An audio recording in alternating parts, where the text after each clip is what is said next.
ऐसे पदभाग है बाइबल के अंदर, जब हम उनको पढ़ते हैं हमें ऐसा लगता है कि क्या प्रभु ऐसा भी बोल सकता है? क्या क्या प्रभु ऐसा भी बोल सकता है?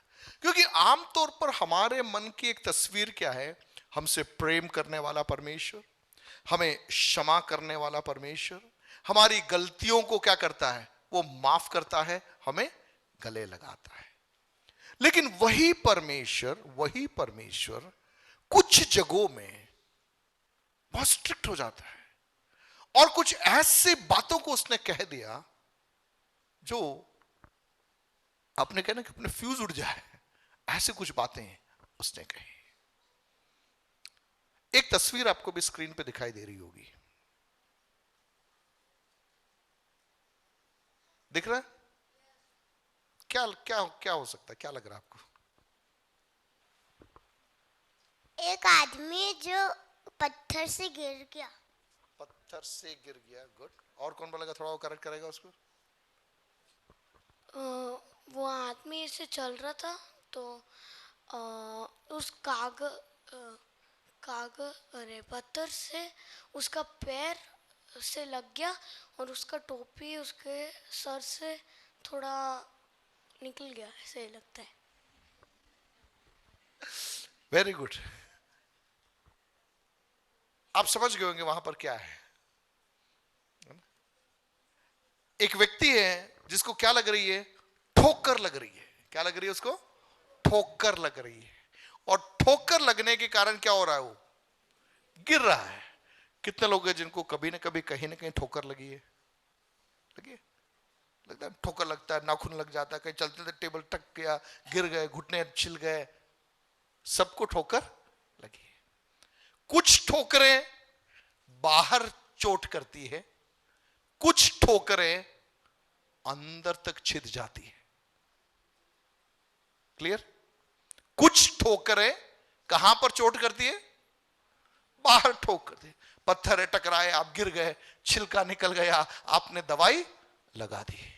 लेकिन कुछ ठोकरें बाहर नहीं चोट कर रही, लेकिन आपके अंदर मानो खंजर मार दिया हो, ऐसा क्या हो जाता है?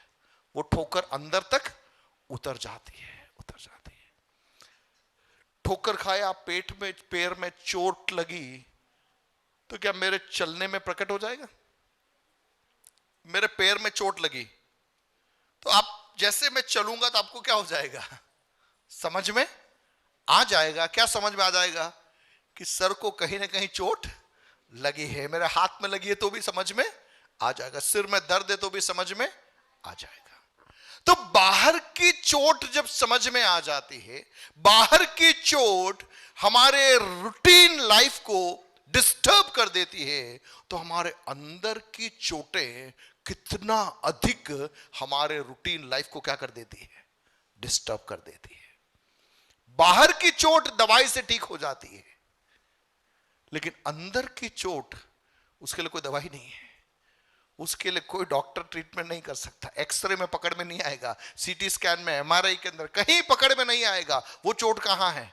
अंदर पड़ी हुई है। ये जो हर्ट्स, ये जो चोट ठोकरों के कारण होती है। किसके कारण होती है? ठोकरों के कारण होती है। सुसमाचारों में यीशु मसीह ने इस विषय को बहुत ही सख्ती से, बहुत ही स्ट्रिक्ट तरीके से यीशु मसीह ने सिखाया है। लूका रचित सुसमाचार उसके 17वें अध्याय उसके 1 से लेकर 4 तक को हम देखेंगे। लूका रचित सुसमाचार 17वां अध्याय उसका 1 से लेकर 4। Looks gospel chapter 17 versus 1 to 4।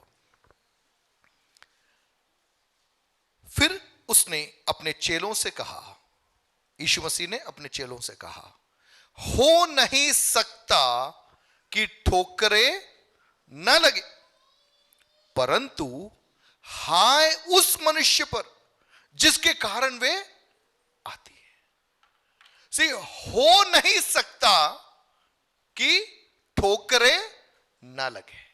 इसका मतलब जब इस संसार में हम रहते हैं, कहीं ना कहीं हम सब ठोकर खाएंगे, कहीं ना कहीं हम सब ठोकर खाएंगे। कितना भी सुरक्षित हम अपना जीवन बिताने का प्रयास करें, ठोकर तो लगेगी, ठोकर तो लगेगी, उसमें कहीं कोई दो राय नहीं है, दो राय नहीं है। लेकिन हाय उस मनुष्य पर जिसके कारण वे आती है। तो स्टेटमेंट से पहला स्टेटमेंट क्या है कि ठोकर है लगेगी, हम उससे बच नहीं सकते। मैं भी ठोकर खा सकता हूं, आप भी ठोकर खा सकते हैं। लेकिन यीशु मसीह कह रहे हैं हाय उस मनुष्य पर जिसके कारण क्या लग रही है, ठोकर लग रही। इसका अर्थ यह है अगर मानो मैं वो मनुष्य हूं जिसके कारण किसी को ठोकर लग रही है, तो यीशु मसीह क्या कह रहा है, हाय तुझ पर, क्योंकि तेरे कारण क्या लग रही है, ठोकर लग रही है। ठोकर के लिए यूनानी भाषा के अंदर जो शब्द इस्तेमाल में लिया गया है वो शब्द है स्कैंडलोन। जो स्कैंडल शब्द आता है इंग्लिश के अंदर, स्कैंडलोन, उस मूल भाषा से वो शब्द बना है। हिंदी में ठोकर वर्ड इस्तेमाल में लिया गया है, इंग्लिश के अंदर स्टम्बलिंग ब्लॉक इस प्रकार से वो पद इस्तेमाल में लिया गया है। लेकिन मूल भाषा में वो स्कैंडलोन, स्कैंडलोन का अर्थ यह होता है एक पिंजरा जिसे जानबूझकर लगाया गया है कि उसे किसी शिकार को पकड़ने के लिए इस्तेमाल में लिया जाए। चूहे को पकड़ने के लिए हम पिंजरा लगाते हैं, क्या लगाते हैं, पिंजरा। जैसे ही चूहा उस पिंजरे के अंदर जो भी खाने की चीजें उसको देखकर अंदर घुसता है, खट करके एक आवाज आती है, दरवाजा क्या होता है, बंद हो जाता है। अब चूहा कहां आ गया, पिंजरे के अंदर आ गया। तो ये जो ठोकर के लिए यूनानी भाषा में जो शब्द इस्तेमाल में लिया गया है उसका इक्विवेलेंट इंग्लिश यदि हम ढूंढे तो इट्स ए ट्रैप। ये एक पिंजरा है जो किस लिए लगाया जा रहा है, शिकार को पकड़ने के लिए लगाया जा रहा है। अर्थ केवल इतना है, ठोकर हमारी जिंदगी की दिशाओं को बदल देती है। ठोकर हमारे जिंदगी के वैल्यू सिस्टम को बदल डालती है। ठोकर हमारे जीवन के अंदर हमारे पूरे व्यवहार को बदल डालता है। अक्सर अपन कहते हैं ना कि दूध का जला छाछ को भी क्या करता है, फूंक फूंक कर पीता है ना। बिल्ली गर्म दूध पे क्या लगाएगा, मुंह लगाया, मुंह क्या हो गया, जल गया, ठोकर लग गई, जल गया। अब अगली बार उसने निर्णय लिया कि कोई छाछ भी सामने रखेगा तो भी मैं क्या करूंगी, पहले फूंकूंगी। क्यों, एक बार ठोकर लगी थी, एक बार ठोकर लगी। जस्ट वो उदाहरण समझाने के लिए कि कैसे ठोकर हमारी जिंदगी के या हमारे व्यवहारों को ही क्या कर देता है, बदल देता है। इसका अर्थ यह है कि यीशु मसीह इस विषय में बड़ा गंभीर है, ठोकर के विषय में। दूसरा पद देखिए, जो इन छोटों में से किसी एक को ठोकर खिलाता है उसके लिए यह भला होता, क्या भला होता, कि चक्की का पाट। कितने लोगों ने देखा चक्की का पाट, मिक्सी के जमाने के लोग हैं अपन तो। चक्की का पाट क्या होता है, पत्थर होता बड़ा, गांव में वगैरह आपने देखा होगा है ना। अभी भी जो दो पत्थर होते बड़े बड़े और उसको क्या करते, घुमाते हैं। बहुत हल्का होता है वो, यूं उठा लेते अपन। या भारी होता है, बहुत भारी होता है, उसको उठाना इतना आसान नहीं है। तो यहां पर यीशु मसीह जो बड़ा दयालु है, यीशु मसीह जो बड़ा प्रेमी है, यीशु मसीह जो शत्रुओं से प्रेम करने की बात करता है, वही यीशु मसीह कह रहा है यदि तू किसी के लिए ठोकर का कारण है तो तेरे लिए भला क्या है, तेरे गले में कहां बांधना है। देखो क्या लिखा है, चक्की का पाठ। पहला तो चक्की का पाठ, उसको बांधना कहां है, जोर से बोलिए, कहां बांधना है, हाथ में या पैर में हो तो फिर भी बचने की संभावना है। या बांधा कहां गया है, गले में। इतना ही नहीं, और आगे लिखा है और वह समुद्र में, पहला तो चक्की का पार्ट बांधना है, दूसरा कहां बांधना है, गले में, और तीसरा कहां डाल देना है इसको। अर्थ क्या है, ये आदमी दोबारा कभी भी वहां से बाहर निकलना नहीं। आप जो सोचिए, एक विरोधाभास नहीं लग रहा आपको यहां? यीशु मसीह तो व्यभिचारियों को भी क्या कर रहा है, क्षमा कर रहा है। जिस स्त्री को पत्थरवा करके मारने के लिए बोला गया था, उस स्त्री को भी यीशु मसीह क्या कर रहा है, और मैं पत्थर नहीं मार रहा हूं।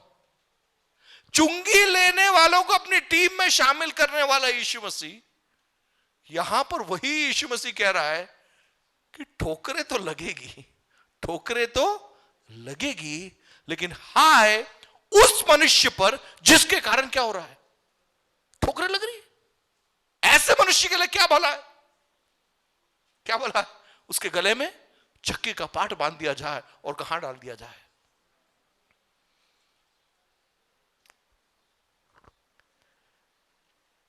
मत्ती रचित सुसमाचार 18वें अध्याय के अंदर, मरकुस रचित सुसमाचार 9वें अध्याय के अंदर भी ठोकरों के बारे में कहा गया है।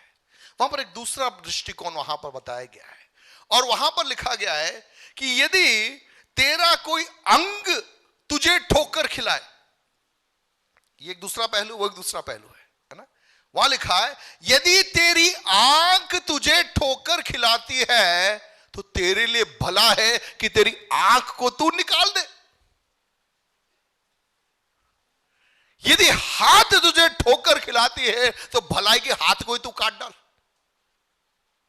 यदि पैर तुझे ठोकर खिलाता है तो पैर को ही तू निकाल फेंक।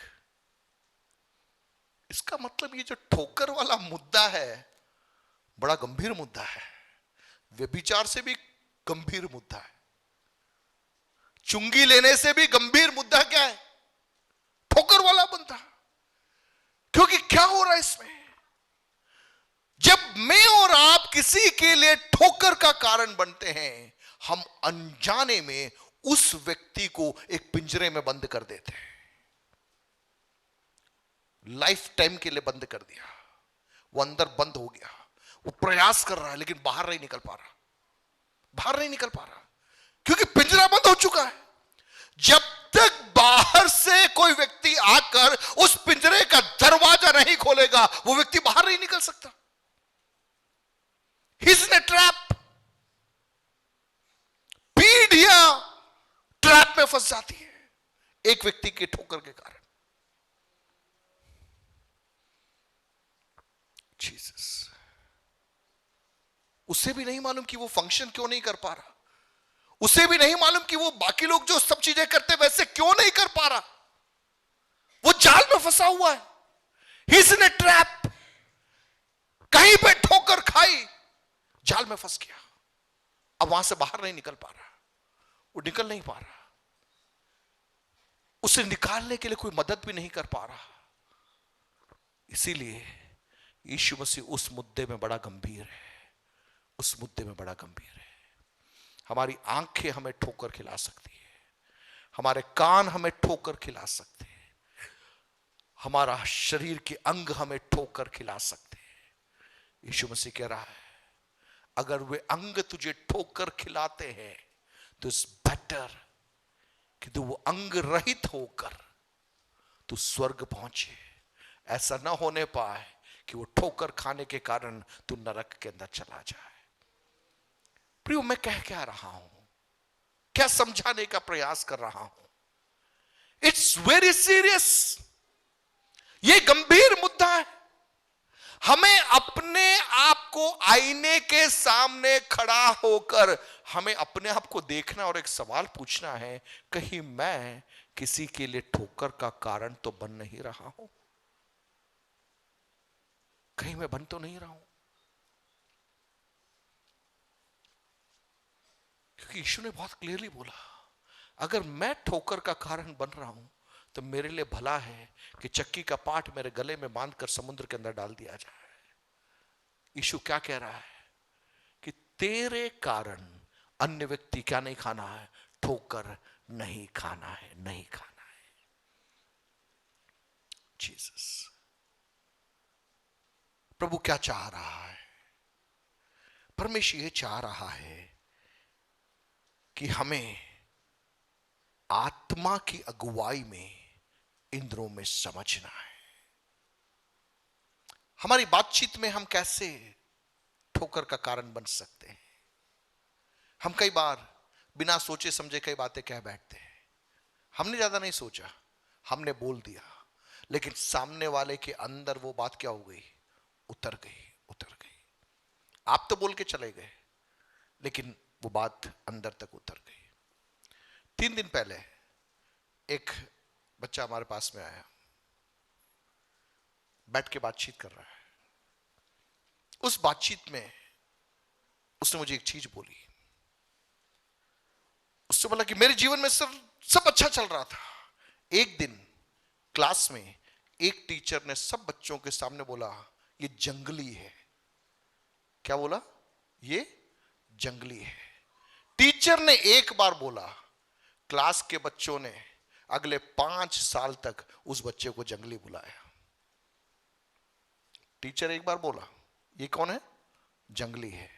क्लास के बच्चों ने अगले 5 साल तक उस बच्चे को क्या बुलाया? जंगली बुलाया। वो बच्चा खड़ा होता कोई सवाल का जवाब देने के लिए, पीछे से बच्चे बोलते जंगली। वो बच्चा इस कदर उस खौफ में आ गया, आज भी वो आजाद नहीं हो पाया है। आज भी वो आजाद नहीं हो पाया। आज भी आजाद। एक शब्द, एक वर्ड जंगली कहां तक उतर गया? अंदर तक उतर गया, अंदर तक उतर गया। उस बच्चे की जिंदगी बर्बाद हो गई, बिखर गया वो। आज भी वो लोगों से बात नहीं कर पा रहा।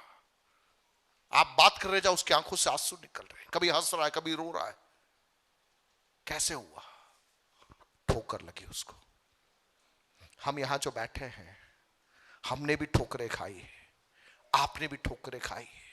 हर ठोकर ने हमारे अंदर एक घाव उत्पन्न किया, एक जख्म उत्पन्न किया। उस जख्म को हम भूल नहीं पाए। आपको देख के किसने कुछ बोला होगा, आपके परिवार के लोगों ने आपके बारे में बोला होगा, आपकी कलीसिया के लोगों ने आपके बारे में बोला होगा, आपके पास्टर ने शायद आपको देखकर बोला होगा, लेकिन वो चीज आपके अंदर रह गई, आपके अंदर रह गई। आपने अपने आप को सीमित कर दिया। किसी ने बोला होगा तू कुछ नहीं कर सकता लाइफ में, तो वो जो लाइन अंदर ही अंदर गूंज रही है, आप कुछ करने का प्रयास करते हैं, अंदर से आवाज आती तू कुछ नहीं कर सकता, तू मूर्ख है, तू पराजय के लिए पैदा हुआ है, तू परिवार के लिए सिर दर्द है। ऐसे स्टेटमेंट्स अंदर पड़े रह गए। एक पीढ़ी से दूसरी पीढ़ी, दूसरी पीढ़ी से तीसरी पीढ़ी, पीढ़ियों के अंदर यह ट्रांसफर होकर चलता चला गया। पिंजरे में फंसे हुए लोग, पीपल आर इन ट्रैप, खुद बाहर नहीं निकल सकते, लाख प्रयास करे बाहर नहीं निकल सकते। Jesus, that's why Jesus was serious. यीशु मसीह गंभीर है। ठोकरें लगेगी, ठोकरें लगेगी, लेकिन मुझे और आपको प्रयास करना है, मेरे द्वारा कम से कम ठोकरें लगे, कम से कम ठोकरें लगे। कोई बात कहने से पहले 4 बार सोचिए, इसके बाद बोलिए, इसके बाद बोलिए। कमेंट करना बड़ा आसान है, लेकिन हमें नहीं मालूम कौन किस परिस्थिति में से होकर गुजर रहा है। हमें नहीं मालूम कौन किस पीड़ा में से होकर गुजर रहा है। मान लीजिए इस कलीसिया भवन में आकर आप बैठे हैं, आप शारीरिक रीति से बड़े कमजोरी के साथ में यहां पर बैठे होंगे, आपका हाथ उठ नहीं रहा होगा, आपका पैर उठ नहीं रहा होगा, आप बैठे होंगे। मान लीजिए सेवक होने के नाते मैंने बोल दिया क्यों आप हाथ नहीं उठा रहे। आपको मालूम होगा मेरा शरीर टूटा हुआ है, मैं कमजोर हूं, मैं यहां पर आकर बैठा हुआ। वह स्टेटमेंट अनजाने में आपके लिए क्या बन सकता है? हर्ट बन सकता है, हर्ट बन सकता है। मैं खुद अपना उदाहरण लेके बताने का प्रयास कर रहा हूं। हम जरा अपने आप को जांचिए, कहीं हमारी बोलचाल से, हमारे एक पासिंग स्टेटमेंट से हमने कहीं किसी को छलनी तो नहीं कर दिया।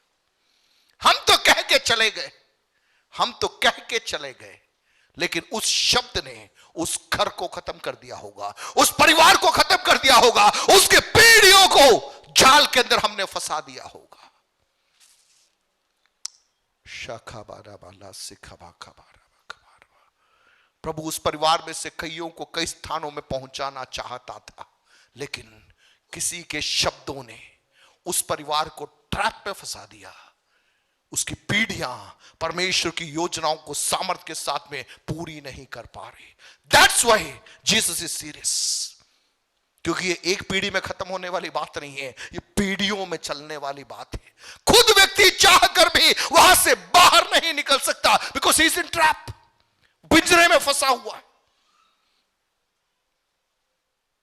जब तक उसे आइडेंटिफाई कर उस पिंजरे में से किसी बाहरी व्यक्ति की सहायता से उसे बाहर नहीं निकाला जाए, तब तक वो आजाद नहीं होगा। उसको मालूम है, पर वो फंसा हुआ है। बाहर से दरवाजा बंद है, बाहर नहीं निकल सकता जब तक बाहर से कोई दरवाजा नहीं खोले। हालेलुया। सिखाबाना माला शिखाबाना माकोरी बिखाबाना। हमारी बोली में बहुत सतर्क रहना है प्रियो। हमारे मुंह से अनावश्यक बातें नहीं निकलनी है। इससे बेहतर चुप रहना है। मुंह बंद करके रहना ज्यादा आसान है। अगर हमें लग रहा है कि हमारी बोली पर हमें लगाम नहीं है, तो बेहतर है हम मुंह बंद करके बैठे। हमें किसी की आलोचना करने का अधिकार नहीं है प्रियो, वो अधिकार हमारा नहीं है।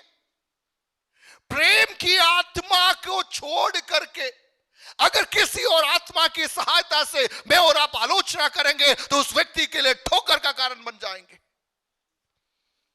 प्रेम की आत्मा में हम आलोचना नहीं करते, उस व्यक्ति की सहायता करते हैं कि हम उससे मदद करें, उससे बताएं कि बेटा बेटी तू यहां पर गलत है, लेकिन मैं चाहता हूं तू सुधरे, मैं चाहता हूं तेरे जीवन के अंदर बदलाव आए।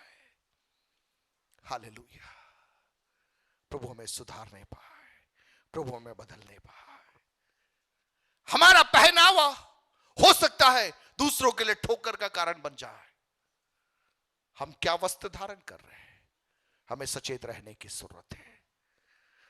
हमारा भोजन हो सकता है दूसरों के लिए ठोकर का कारण बन जाए, हमें सतर्क रहना है। हम क्या कर रहे हैं, कैसा कर रहे हैं। हमारा जीवन हो सकता है दूसरों के लिए ठोकर का कारण बन जाए, हमें एक्स्ट्रा सोचना है, एक्स्ट्रा सोचना है। कहीं पर अपन बैठते हैं, जब अपन चर्चाएं करते हैं, बातचीत करते हैं, कई बार हमें भी नहीं मालूम हमारी बातचीत में हम कई परिवारों को खत्म कर देते हैं, कई व्यक्तियों को बर्बाद कर देते हैं। हम भी बिना जानकारी के हमने क्या किया, हमने शत्रु के हाथ में उस व्यक्ति को सौंप दिया, उस परिवार को सौंप दिया। इसलिए यीशु मसीह कह रहा है बेहतर है कि समुद्र के अंदर डाल दिया जाए। जीसस, हमें करना क्या है प्रियो, हम कैसे इसमें से बाहर निकल सकते हैं। ठोकरें तो लगेगी, ठोकरें तो लगेगी, लेकिन हमें अपने आप से सवाल पूछना है, लॉर्ड मेरे कारण किसी को ठोकर न लगने पाए, मेरी बोली, मेरा पहनावा, मेरा रहन सहन किसी के लिए ठोकर का कारण ना बनने पाए। Hallelujah, hallelujah. देखिए इस 17वें अध्याय को यदि आप ध्यान से पढ़े तो वहां पर उसके 3 पद में लिखा है, सचेत रहो, यदि तेरा भाई अपराध करे तो उसे समझा, और यदि पछताए तो उसे क्षमा कर। यदि दिन में वो 7 बार अपराध करे और 7 बार तेरे पास फिर आकर कहे मैं पछताता हूं, तो उसे क्षमा कर। इसका अर्थ यह है, ये ठोकर और क्षमा ये आपस में जुड़े हुए हैं। ये क्या है, आपस में जुड़े हुए। मान लीजिए, मान लीजिए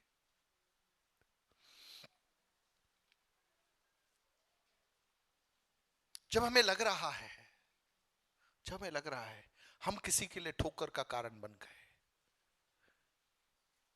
या कोई और हमारे लिए ठोकर का कारण बना, दोनों पहलू है। यदि हमें लगा तो उसमें से बाहर निकलना है, उसका तरीका है फॉरगिवनेस, क्षमा उसका तरीका है। ठोकरें लगेगी, एक बार नहीं, दो बार नहीं, जब तक हम जिंदा है ये चलता रहेगा। इसलिए यहां पर यीशु मसीह ने कहा, यदि तेरा भाई अपराध करे तो तुझे क्या करना है? उसे समझाना है। बोलिए समझाना है, जोर से बोलिए समझाना है। आरोपी नहीं ठहराना है। बोलिए आरोपी नहीं ठहराना है। हम क्या कर देते मालूम है? हम क्या कर देते? हम समझाने के स्थान पर हम उसे आरोपी बना देते हैं। हम उसे आरोपी बनाते हैं। देखिए, जब आप आरोपी बनाते हैं तो आपको यह समझता है कि वो पवित्र आत्मा की सेवकाई नहीं है। पवित्र आत्मा आपको आरोपी नहीं बनाता है, पवित्र आत्मा आपकी सहायता करता है। पवित्र आत्मा सहायता करता है, पवित्र आत्मा लेबल नहीं करता है। आप देखिए कुरिन्थ की मंडली, जिसके अंदर कितने सारे गड़बड़ियों के अंदर लोग पड़े हुए थे, लेकिन पौलुस जब उस पत्री को लिखता है, वो लिखता है कि कुरिन्थ के पवित्र लोगों के नाम।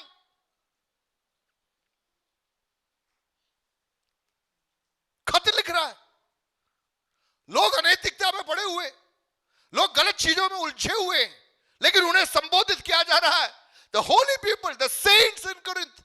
कुरिन्थ के पवित्र लोग, उन्हें समझा रहा है, उन्हें समझा रहा है, समझा रहा है। प्रिय, प्रभु का आत्मा चाहता है एक दूसरे पर आरोप लगाने के लिए नहीं, लेकिन प्रेम से।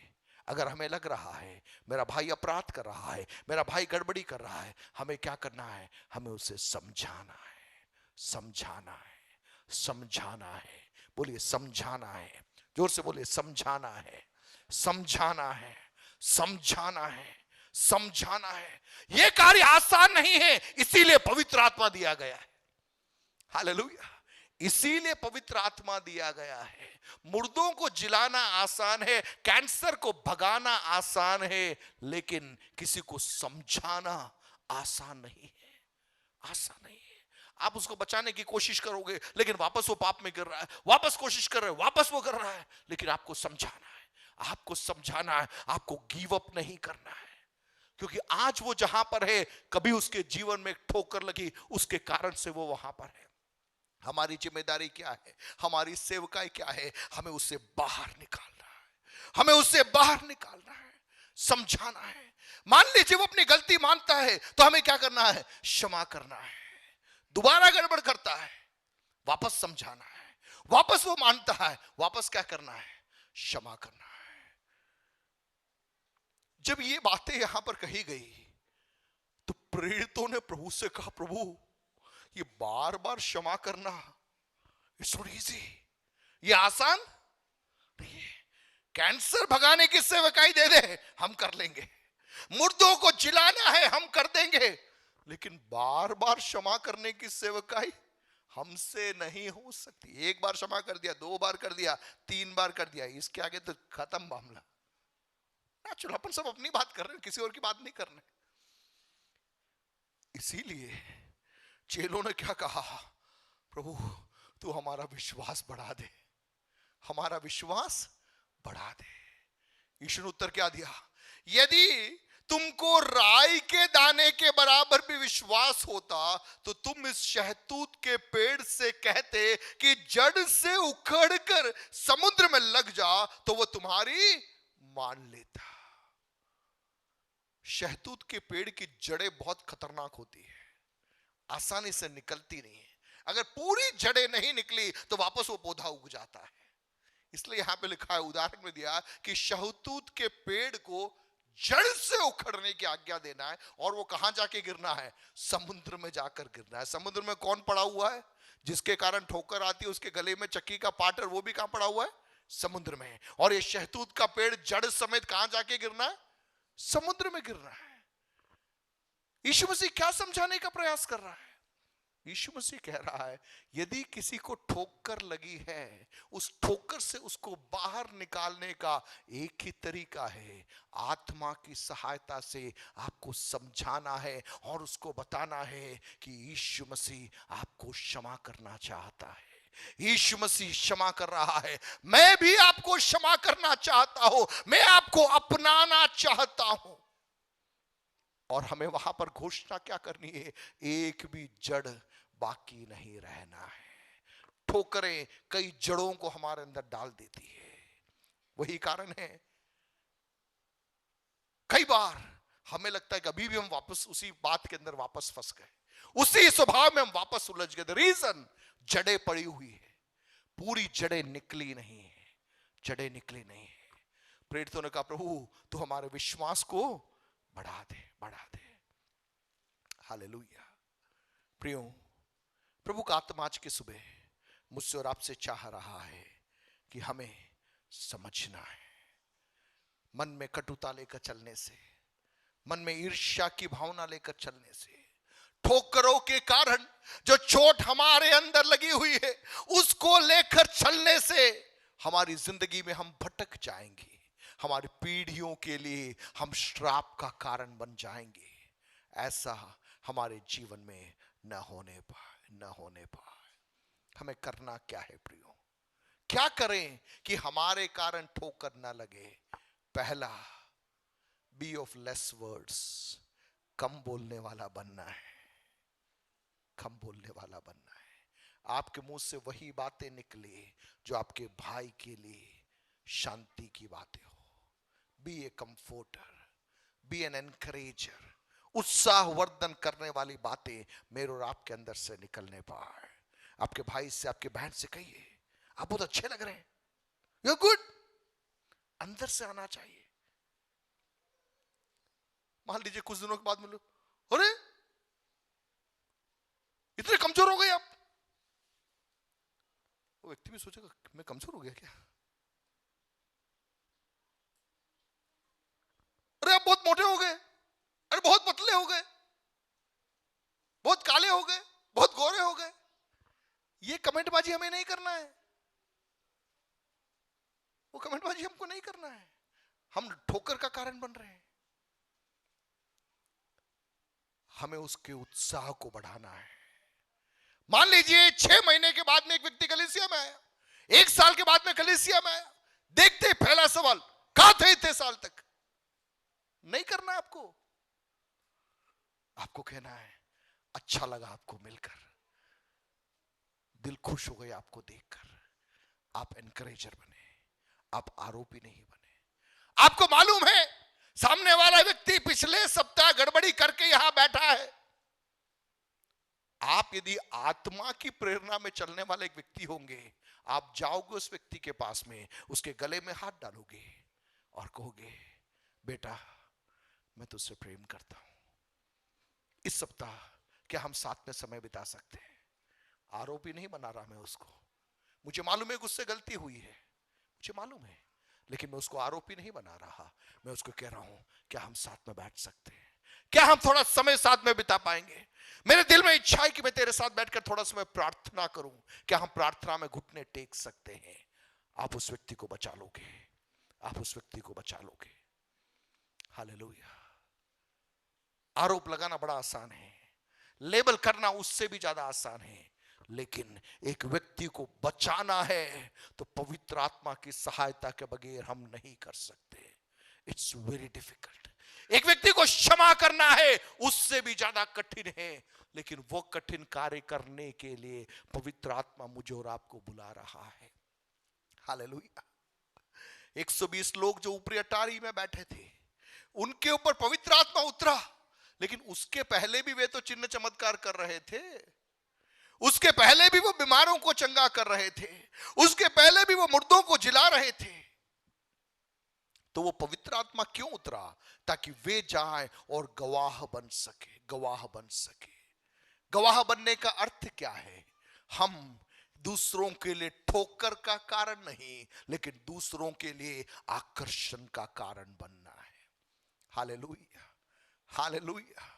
कितने लोग समझ पा रहे हैं? आज की सुबह पवित्र आत्मा हमारे जीवन के अंदर एक गहरे कार्य को करना चाहता है। पवित्र आत्मा चाह रहा है कि हम ठोकर का कारण ना बने, लेकिन हम लोगों को स्वीकारने वाले बन जाए। हमारे भाई या हमारा बहन जो कमजोरी में है, जो समस्या में है, उसको गले लगाते हुए, उसको प्रेम की भाषा में समझाते हुए, उसके साथ में प्रार्थना करने के लिए, उसके साथ में आंसू बहाने के लिए, ताकि जिस पिंजरे में सालों से वो बंद है, उस पिंजरे से उसे बाहर निकालकर ईश्वरीय योजनाओं में, ईश्वरीय उद्देश्यों के अंदर उसे स्थापित करने के लिए एक भूमिका मैं और आप निभा सके। हालेलुया। प्रियो, बड़े दुख के साथ में बताऊं, आज कलीसिया में ऐसे हजारों की संख्या में लोग हैं जिनको प्रभु सामर्थ के साथ में इस्तेमाल में करना चाहता था, लेकिन ये लोग कहीं ना कहीं कटघरे में पड़े हुए हैं, कटघरे में पड़े हुए हैं, क्योंकि शत्रु ने टारगेट किया, इनको उस डेस्टिनेशन में नहीं पहुंचने देना है। किसी ने किसी को इस्तेमाल में लिया और उसने एक स्टेटमेंट दे मारा, वे व्यक्ति कटघरे के अंदर चला गया। लेकिन पवित्र आत्मा 2023 के अंदर हमें आजाद करना चाहता है, लेकिन वो आजाद करने के लिए वो मुझे और आपको इस्तेमाल में करना चाहता है। क्योंकि यदि किसी के शब्दों ने किसी को जख्मी किया, तो किसी और के शब्द उसको क्या करना है, उस जख्मों से बाहर निकालना है। किसी के जख्म के शब्द यदि एक व्यक्ति को पिंजरे में बंद कर सकते हैं, तो दूसरी ओर एक सांत्वना का शब्द, एक एनकरेजमेंट का वर्ड उस पिंजरे के दरवाजे को खोलकर उस व्यक्ति को बाहर निकाल सकता है। आपके परिवार में एक सेवा है। आप पति होंगे, प्रभु आत्मा आपको एक सेवा सौंपना चाहता है। आप पत्नी होंगे, प्रभु आपको एक सेवा सौंपना चाहता है। आप बच्चे होंगे, प्रभु आपको एक सेवा सौंपना चाहता है। कलीसिया में आप एक विश्वासी होंगे, आप एक सेवक होंगे, परमेश्वर आपको एक मिनिस्ट्री सौंपना चाहता है। और वो मिनिस्ट्री यह है, जो लोग कटघरे में बंधे हुए हैं उनको कटघरे से बाहर निकालना है। हालेलुया। औरों को कटघरे में बंद करने वाले नहीं, लेकिन कटघरे से लोगों को बाहर निकालने वाले। कैसे होगा? जब हमारे मुंह से अनुग्रह के शब्द निकलेंगे, हमारे मुंह से प्रेम के शब्द निकलेंगे, हमारे अंदर से क्षमा बहेगी, हम कईयों को कटघरे के अंदर से बाहर निकाल पाएंगे। और जब वो व्यक्ति कटघरे से बाहर निकलेगा, अपनी असली ताकत को अंदर वो मूवमेंट कर पाएगा। एक शेर है, लेकिन वो कटघरे में बंद है, तो वो कुछ ज्यादा नहीं कर पाएगा। पिंजरे में बंद है। लोग पशुशालाओं में जाते, जंतुआलय में जाते, जब शेर पिंजरे में बंद है तो बड़ी बड़ी बातें बाहर होके करते हैं। लेकिन अगर वो पिंजरे का दरवाजा खुल गया, शेर बाहर आया, तो एक भी वहां टिकेगा क्या? एक भी नहीं टिकेगा। जब तक शेर पिंजरे के अंदर रहे तो हर व्यक्ति बड़ा हीरोगिरी करेगा, सेल्फी भी लेगा, सब करेगा। लेकिन जिस दिन शेर पिंजरे से बाहर आ गया, उस दिन शेर अपना काम खुद कर लेगा। कितने लोग समझ पा रहे मेरी बातों को? हमारे जीवन में जो ठोकरें हमने खाई, उन ठोकरों के द्वारा हम पिंजरे में बंद हो गए। अब इन पिंजरों से हम कैसे बाहर निकल सकते हैं? हमारा भाई, हमारा बहन जब हमारे लिए हीलिंग के शब्द को बोलेगा, जो शब्द ने हमको ठोकर में लाया, उसका ऑपोजिट डिक्लेरेशन जब हमारा भाई हमारे जीवन में करेगा, वो हमारी मदद करेगा उस अवस्था से बाहर निकलने के लिए। मान लीजिए अगर हमारे मुख से हमने बोला कि तू किसी काम का नहीं, तो आज एक निर्णय लेना है। आज के बाद हम किसी के लिए ये बात नहीं बोलेंगे। हम क्या बोलेंगे? तेरे जीवन में प्रभु तुझे इस्तेमाल में लेना चाहता है, प्रभु तुझे बढ़ाना चाहता है, प्रभु तुझे पहुंचाना चाहता है। हो सकता है एक व्यक्ति को शराब की दुकान के सामने से आपने पकड़ा होगा, लेकिन पवित्र आत्मा क्या कहता है? आप उस व्यक्ति को प्रेम की भाषा में समझाए। आप उस व्यक्ति को कहिए कि बेटा, बेटी, तेरे जीवन में प्रभु की बहुत बड़ी योजना है। परमेश्वर तुझे एक मंजिल में पहुंचाना चाहता है। तो अपनी जिंदगी यहां पर खत्म मत कर। मैं तेरे लिए प्रार्थना करूंगा, मैं तेरे साथ में समयों को व्यतीत करूंगा। जीसस। कितने लोग तैयार है प्रार्थना करने के लिए? कितने लोग तैयार है अपने आप को सौंपने के लिए? मैं चाहूंगा इस समय हम अपने आप को समर्पित करें। It's a serious matter. यह गंभीर मुद्दा है। पवित्र आत्मा हमारी सहायता करना है। हमें आज एक निर्णय लेना है। हमें एक निर्णय लेना है, प्रभु हम किसी के लिए ठोकर का कारण नहीं बनेंगे। एट द सेम टाइम जो लोग ठोकरों के कारण पिंजरों में बंद हैं, उन्हें आत्मा की प्रेरणा में उन पिंजरों से बाहर निकालने के लिए हम उत्साह के शब्दों का प्रयोग करेंगे। परमेश्वर के वचन के अंदर जो सांत्वना है, परमेश्वर के वचन के अंदर जो हिम्मत है, जो हियाव है, जो आनंद है, उन वचनों को हम बोलेंगे। हालेलुया। जीवन और मृत्यु दोनों हमारी जीभ में है। एक निर्णय ले, मृत्यु की बातें नहीं, जीवन की बातें हम बोलना आरंभ करेंगे। पवित्र आत्मा हमारी स्थितियों को बदलना चाहता है। आज की सुबह इस आराधना में एक क्षण अपनी आंखों को बंद करें, टेक टाइम, सोचिए कहीं हम पिंजरे में बंद तो नहीं है। कहीं कुछ स्टेटमेंट्स ने, किसी की कुछ शब्दों ने कहीं हमें किसी पिंजरे में बंद करके तो नहीं रखा है। हमारे पारिवारिक पृष्ठभूमि के अंदर की कोई बात या अन्य कोई व्यक्ति ने कुछ चीज हमारे सामने बोल दी, कहीं ऐसा तो नहीं कि हम पिंजरे में बंद हो चुके हैं। आज सुबह परमेश्वर कह रहा है, मैं तुझे बाहर निकालना चाहता हूं, लेकिन तुझे एक निर्णय लेना होगा। और वो निर्णय यह है, प्रभु मैं किसी के लिए ठोकर का कारण नहीं बनूंगा, मेरे मुख से अनावश्यक बातें नहीं निकलेगी। जीसस। कोई तो ले चल हमें, यीशु मसीह है जहां, भूले और भटके हम, जाए तो जाए कहाँ, कोई तो ले चल हमें, यीशु मसीह है जहां, दुनिया की चिंता को छोड़, आगे को बढ़ता ही चल, जितने आए जो घबराना बढ़ता ही चल,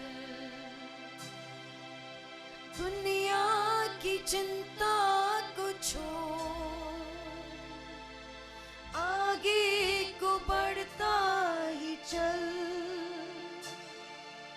जितने आए जो मोड़, घबराना बढ़ता ही चल,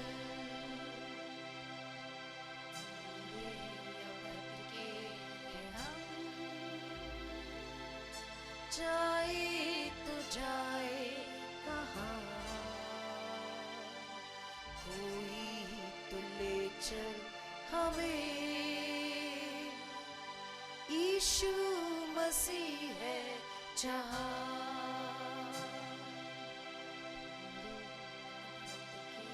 जीसस। जितने लोग अपने आप को सौंपना चाहते हैं, निर्णय आज लेना चाहते हैं, प्रभु मैं किसी के लिए ठोकर का कारण नहीं बनूंगा, मेरे मुंह के शब्द अनुग्रह सहित रहेंगे,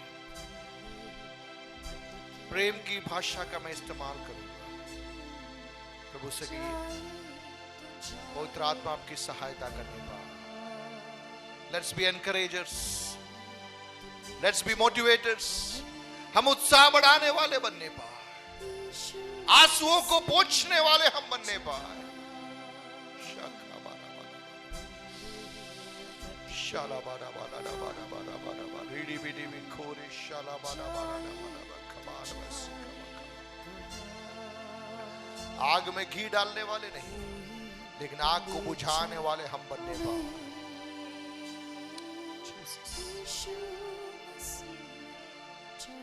प्रभु यीशु मसीह का क्रूस प्रिय वह स्थान है जहां पर हमारी हर ठोकर को उसने अपने ऊपर उठा लिया।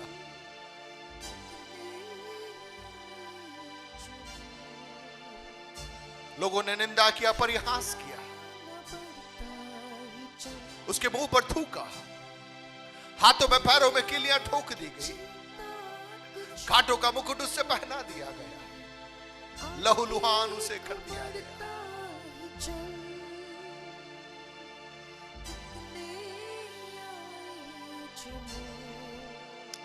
लेकिन पुनरुत्थान की सामर्थ्य ने उसे उस बंद कब्र के अंदर से बाहर निकाल करके खड़ा कर दिया। आज की सुबह वही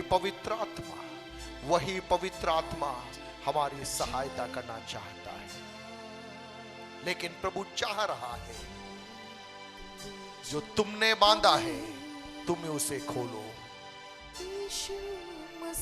यदि शब्दों से हमें किसी ने बांधा, आज हम एक निर्णय ले, हम शब्दों के द्वारा जीवन के वचनों की घोषणा के द्वारा हम कटघरों से लोगों को बाहर निकालेंगे। परिवार में एक दूसरे के लिए आप उत्साहवर्धन का कारण बनने पाए, कलीसिया में एक दूसरे के लिए मैं और आप उत्साहवर्धन का कारण बनने पाए, कटघरों से एक दूसरे को बाहर करने की एक सेवकाई पवित्र आत्मा आज की सुबह हमें देना चाहता है। कटघरे में डालने वाली नहीं, लेकिन कटघरे से बाहर आजाद करने वाली एक सेवकाई। यीशु मसीह ने कहा, मैं आया हूं ताकि बंदियों को मैं आजाद कर सकूं। जो लोग कारागृह में पड़े हैं उन्हें कारागृह से बाहर निकाल सकूं। परिस्थितियों ने जिन कारागृहों में मुझे और आपको बांध करके रखा है, आज की सुबह पवित्र आत्मा कह रहा है उन कारागृहों से मैं तुझे बाहर निकालना चाहता हूं, ताकि तेरे जीवन में मेरी योजनाएं पूरी हो सके और तेरे द्वारा मैं असाधारण कार्यों को, अलौकिक कार्यों को इन दिनों में कर सकूं।